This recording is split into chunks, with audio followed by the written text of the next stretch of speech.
This is GARIS Masculist MGTOW flyers. That is 2 3-page essays on the themes of masculism and MGTOW, written by and read aloud by Prof. Dr. Hugo de Garis. This is flyer number 392, entitled The Happy Mix, 4-3ing and MGTOW monkeying. Description. This flyer presents my own lifestyle, which I claim offers the best of both worlds by combining the positive features of a part-time relationship with a woman without the negative traits of a woman. For example, the manslavery, her sexploitation, her nagging, her controlling, etc., with the positive features of a part-time MGTOW monk lifestyle, that is, not having one's male frontal lobes switched off, so that a man can remain intellectually sharp and creative, producing works that may be useful to humanity. Flyer itself.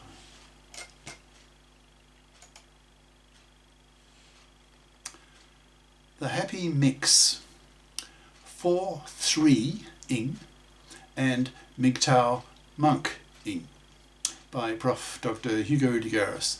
Email profhugodegaris@yahoo.com. Website profhugodegaris.wordpress.com. This flyer offers an alternative lifestyle for MGTOWs who may be thinking that by MGTOW monkeying they have thrown the baby out with the bathwater. This flyer says that they have, and offers an alternative lifestyle that offers the best of both worlds, that is, the benefits of the positive aspects of having a relationship with a woman without the negative aspects, as well as benefiting from the positive aspects of the MGTOW monk lifestyle. It's the lifestyle I have been living for the past 6 months prior to writing this flyer, so I can speak from first-hand experience of its benefits that I can recommend to men who are looking for an alternative lifestyle that doesn't pay the horrific price of being a manslave to a hated fluffy parasite working for her to get a bit of sex from her from time to time. I begin by painting a picture of the traditional lifestyle for men to use it as a basis for comparison for the alternative I present in this flyer. This traditional lifestyle is then contrasted with the lifestyle offered by the MGTOWs, particularly by those MGTOWs who are MGTOW monks, that is, those MGTOWs who have nothing to do with women, not even dating them, let alone marrying them and giving them kids. Finally, I present what I call the 4-3ing MGTOW monkeying lifestyle, which is a compromise between dating women and not dating them, so that one gets the benefits of having a part-time relationship with a woman and the benefits of being a MGTOW monk. I start with the traditional male role of being a manslave for a fluffy parasite. Fluffy is a masculinist label based on the word fluff for a traditional woman who expects to be able to parasite off the money and labour of a man. The word fluffy has connotations of being light, not serious, not responsible, not adult, not career competent, not FIP, that's financially independent person. Fluffies are seen as vermin by the masculists, as the enemy, to be wiped out, literally, by removing the fluffy parasite genes of the fluffies from the gene pool, by totally ignoring them, not even pumping and dumping them, so that they are forced to rot on the shelf, treated as pariahs, spat at, seen with the same hatred in the 21st century by the masculists as the abolitionists in the northern states of the US in the 19th century saw enslavers of Negroes. Fluffies are seen by masculists as immoral, parasitic, manslaving vermin. The core idea of masculism is that it is a rebellion by men against being manslaves to women, working for women, so that manslavery is seen as slavery, so that the female slavers of men, that is the fluffies, are seen as hateable a category of women to be wiped out, which is something that men have the power to do, since a fluffy can only be a fluffy if she can get her financial claws into some gullible, ignorant manslave who's prepared to work for her so that she can sit on her fat, parasitic ass raising her kids in a middle-class house and have him pay for it all. Masculists see manslavery as a moral abomination in the 21st century, as much as abolitionists saw slavery of Negroes as a moral abomination in the 19th century.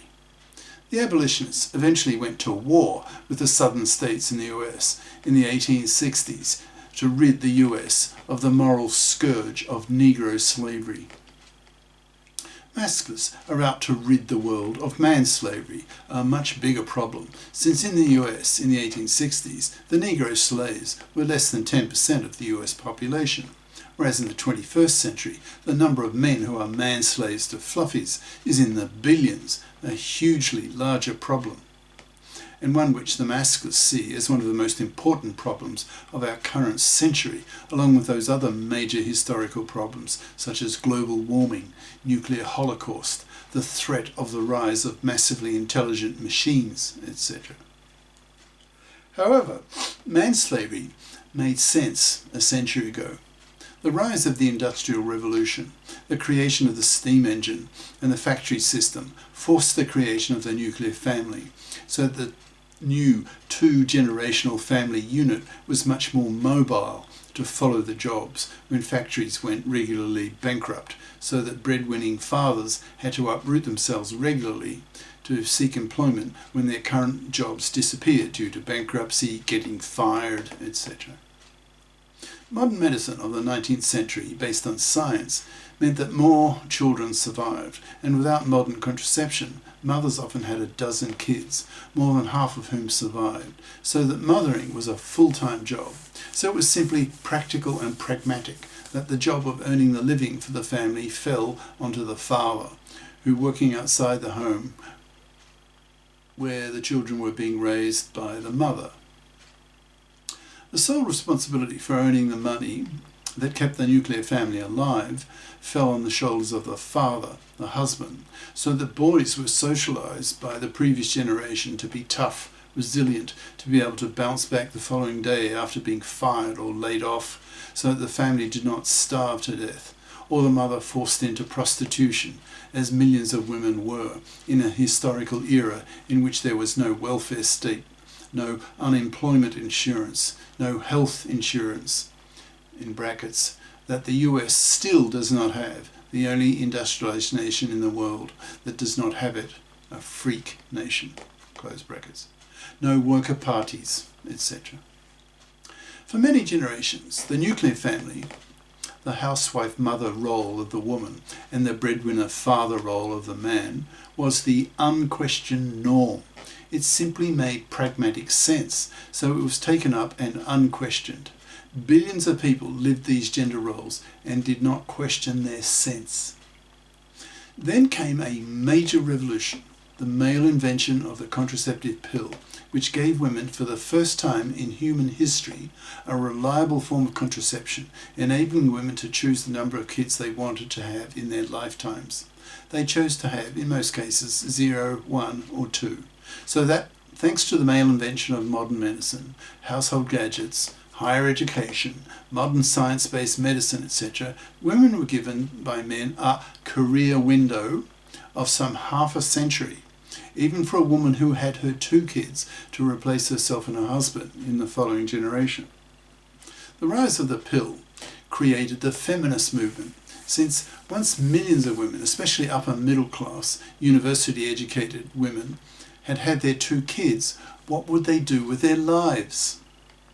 Rotting in their middle-class homes, with their 2 kids off to kindergarten or school, created empty hours in the day, so a collective ennui set in. Such women got bored and hankered to live the lifestyles of their husbands, that is, to feel challenged with their own careers, so that millions of women poured into the workforce and took up the career model of their husbands. This mass shift of women taking up the traditional role of the male as the careerist is fairly recent, that is, well within the lifetimes of older readers. I'm now in my 70s, so I was a young man in my early 20s when the second feminist wave got off the ground in the late 60s. So I saw with my own eyes how women changed in huge numbers, and then had to face the conservative resistance of men who resented having to work with women in the workplace, competing with them and not being forced to adapt to women's changing personalities, from being subservient, nurturing housewives to being assertive, careerist competitors and often female bosses over men. Then came the Masculists and the MGTOW movements in the early 21st century, as men began to wake up that the traditional man-slave to women role of men was no longer necessary, and became conscious that women who became feminists had really only had half their gender political consciousness raised. That is, they were taught by feminism about how men oppress women and were thus angry at men for that, but such women were oblivious on the whole to how traditional female expectations on men were oppressive to men. The Masculists call such ignorance monoconsciousness. That is, feminists are aware of how men oppress women, but are unconscious of how women oppress men. That is, feminists have had their feminist consciousness raised, but not their masculist consciousness. Most women, most feminists today, know nothing about masculism. This female oppression of men made itself manifest mainly in the divorce courts, where women behaved as feminists in the parliaments, expecting to be given equal rights with men, but due to their ignorance of how women oppress men, they behaved by default, due to their ignorance of masculist ideas, as fluffy feminists in the divorce courts, imposing their traditional expectations onto men, seeing men as cash machines. Put on this earth to pay for women to have babies. This is the end of part 1.